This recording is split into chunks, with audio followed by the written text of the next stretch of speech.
Welcome back, beautiful and amazing human beings. This is Okudowski of WeAreChange.org here with Chris and Shelly of China Uncensored, an amazing YouTube channel that actually does really important work highlighting geopolitical news that you most likely will not be seeing on, of course, the mainstream media. We just finished a 2.5 hour interview here on the Timcast IRL channel, and we're going to be continuing it here on our main YouTube channel here on WeAreChange, specifically doing a bigger deep dive into more geopolitical issues. Now, Chris and Shelly, there's a lot of things I want to talk to you guys about, but specifically, there's a lot of things that people don't understand, especially the wider influence of China on America. What do you think is some of the most important influential aspects of the Chinese on Americans?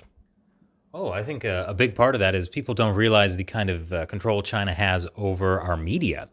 Whether it's, for example, Bloomberg News being accused of censoring stories because of the effect it might have on Bloomberg Business, or it's Hollywood self-censoring so they can get into the China market. China is having a huge impact on the way you Americans are thinking about China, and you don't even know it. Also, our money is going into China. So many investment companies are going into China. They're taking, your retirement funds, your pension funds, and they're putting it in China, and you don't have any control over that. Like, we're funding an authoritarian state that is, killing its own people, and people can't control where their money goes. Yeah. One of the things I really wanted to ask you guys is, who do you think is in charge? Who do you think is on the top of the kind of pecking order? Is it the multinational corporations and these kind of billionaire class that work with China, or is it China? How do you see this kind of global control, I would say, pecking order, the way I would kind of describe it? Who leads who? I think a lot of these multinational corporations are being played by the Chinese Communist Party. They see short-term gain. What you see is like a lot of CEOs seeing, like, they'll be with the company for a few years. They go to China, get the money up, they get a big bonus, they leave. And then a few years later, the company, all their intellectual property is stolen and the company goes out of business, but that one CEO is gone. So they kick the can down the line. Yeah, I think they think that they're the ones that are like getting all the advantages, but they're really ultimately going to be left holding the bag. Yeah. Now, I think it's very fair to say that a lot of our presidents have failed us, but how do you think Donald Trump has conducted himself with China specifically?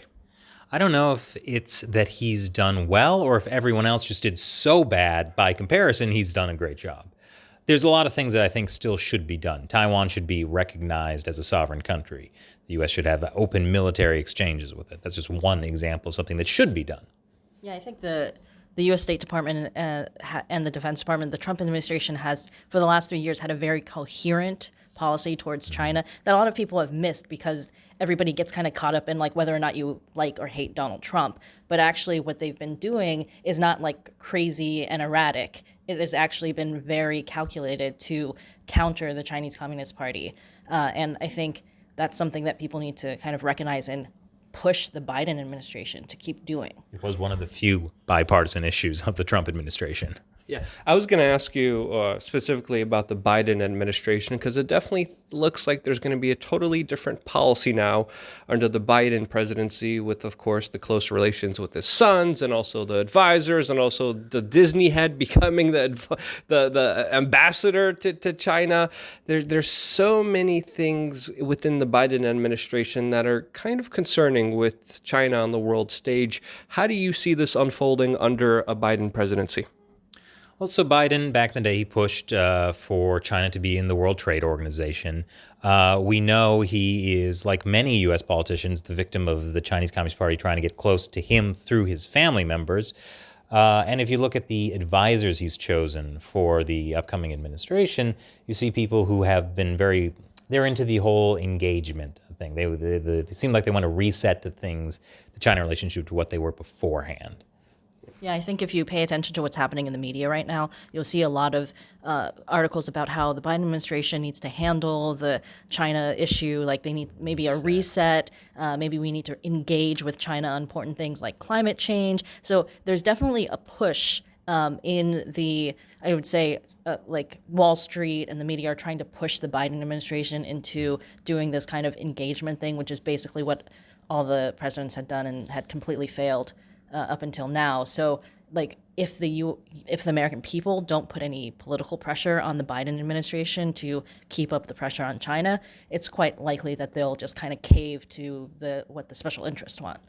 Good point. The important thing to remember is the Chinese Communist Party is not a normal country you can do business with. They have concentration camps. They harvest the organs of their citizens. Because of the one-child policy, it was illegal to have brothers and sisters. This is not something we should tolerate having any kind of professional relationship with. Now you brought up the Great Reset, and we've been hearing this as some kind of bigger buzzword. We've seen John Kerry, who is a part of the Biden administration, recently come out and say that the Biden administration is going to bring forth the Great Reset faster and greater and a lot quicker than a lot of people expected. There's all these unofficial alliances with a lot of these multinational large corporations, including a group that the Rothschilds are putting together, that the Pope is even a part of, talking about how we are going to be redefining capitalism. How do you see China in this kind of very vague term being used by all these globalists playing its role? Well, I think when you hear all this talk of the Great Reset, like if you watch if you watch the videos, like they're very vague about it, as you say. Like they're not talking specific policies.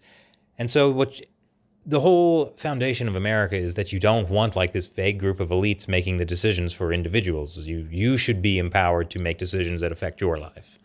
Yeah, and I think for the Great Reset, or what these multinational companies want to do, it's important to take a look at what their connections are with China, what kind of business they do in China, because what it looks like they want to do is basically pump a bunch of money into China again. Like, we've basically propped up their authoritarian system. Without Western investment, they wouldn't have been able to do everything that they've been able to do. And now it looks like the multinational companies actually want to bring it all in again and have another round of like supporting the Chinese Communist Party. Yep, just like Henry Kissinger, David Rockefeller, and Richard Nixon did when they opened up China to the rest of the world. And now the same Henry Kissinger is advising Joe Biden specifically on how to, quote, handle China, which is going to be very fascinating and interesting to see how everything plays out since, as of course, I think we are already going through a great reset. But one of the things that we discussed is that a lot of people, when they start looking into China, see China as this big, huge threat. When in reality, China also has its own problems, especially with its population, especially with the never-expanding middle class, especially with its natural resources, especially with just a huge foundation of just absolute corruption that it's built on. And a system like that doesn't always do the best. And I wanted to ask you guys specifically, with all of those factors being considered, where do you see China in 10 years and where do you see China in 100 years? I think ultimately the Chinese Communist Party is too evil and corrupt to last. At some point, that regime is going to collapse. And the real question is, how dependent will the rest of the world be on that regime when it does collapse? And I think in terms of, like, it would have collapsed already if we hadn't given them so much money, honestly. So, like, how much we support them, will really affect what happens in the next 10 years. In 100 years, I don't think there will be a Chinese Communist Party anymore. In 10 years, I can't say. Yeah. Yes, that's a very good point. Something to really think about, especially with a new kind of, quote, changing of the guard and a lot of favorable Chinese kind of, I would say, even assets moving into major positions of power here in the United States. China Uncensored, thank you so much for joining us. Where can people find out more of your work and any other messages you have to the viewing audience? Well, you can see China Uncensored on YouTube, on Instagram, Facebook, and Twitter. You can also check out our other show about the U.S. called America Uncovered, also on YouTube, Instagram, Twitter, Facebook, and Parler.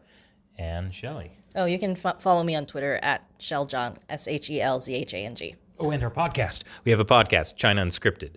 on YouTube. Well, thank you guys for doing the amazing work that you guys do. I really appreciate watching a lot of your videos and getting coverage that you don't on the mainstream media. Sadly, there's a lot of conflict of interest and a lot of multinational large corporations that are tied into the larger conglomerates that control the mainstream media that are also favoritized and pushed forward on YouTube.